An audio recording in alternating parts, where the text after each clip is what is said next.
今年有考大学的人就要注意啊，因为成绩伫今仔日公布，这数学 A 呢，互老师讲做是即几档来上界困难呢。考满级分的人是敢若千外人尔，平旧年还阁较减百几个。要若这6科呢，拢考满级分的人数也是上少的。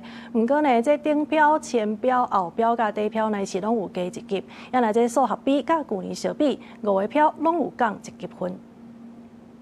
早起6点外，已经有考生收到学测成绩通知的简讯，知影家己国考考了几级分。大考中心统计，今年国文5标13、12、10、9、7，社会5标13、12、10、8、7，自然5标是13、12、9、7、5，甲旧年完全同款。英文5标是13、11、8、5、3。除了后标比旧年小可悬1级分，其他4标拢甲旧年同款。数比5标11、9、5、3、2，拢比旧年减1级分。数 A 5标是12、10、8、5、4。毋过顶前后底4个标拢比旧年增加1级分，均标阁加悬2级分。整体讲起来，其实近3个年度5标还算是稳定。大考中心指出，数学干那20题，错一题就会影响真济。今年数比前100科生同款优秀，不过中高段的人数较少。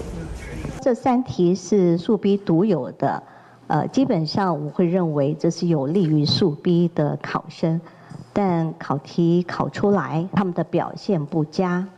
那是和高中老师认为是这几档上困难的数 A， 今年前100科生平均分数较低，表示困难度提高。嘛有较简单的题目，所以中段分数的科生较侪。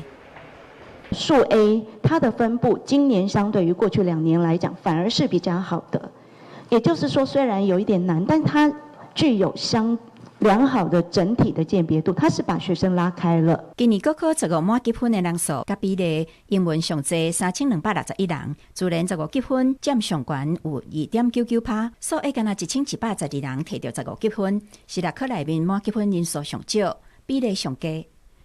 大考中心表示，若对成绩有疑虑，2日开始到3月初4会当到中心的网站申请复查，考生将要开始为申请入学做准备。记者综合报道。